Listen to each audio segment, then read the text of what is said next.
Hello, today I'm in Volvo V90. In this video I'll show you how to manage car Wi-Fi. In the beginning, take a look at the screen display. Now go to Settings and go to Communication. Go to Wi-Fi and here you can enable Wi-Fi so you can connect your car to internet. Next you can go to Car Wi-Fi and enable Car Hotspot. Car Hotspot is now activated. Here is the password and the network name. Also you can check connected devices.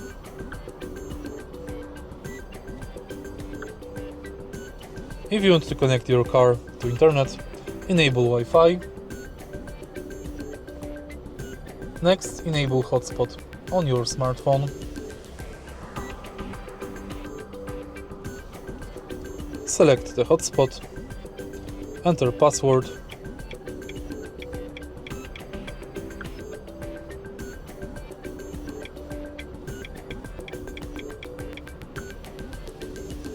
and we are connected.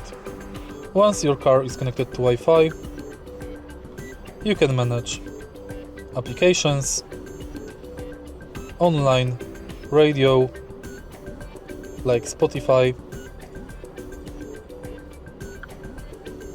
You can download updates, search for new apps, update map, and that's basically it. If you find this video helpful, please leave like, comment and subscribe.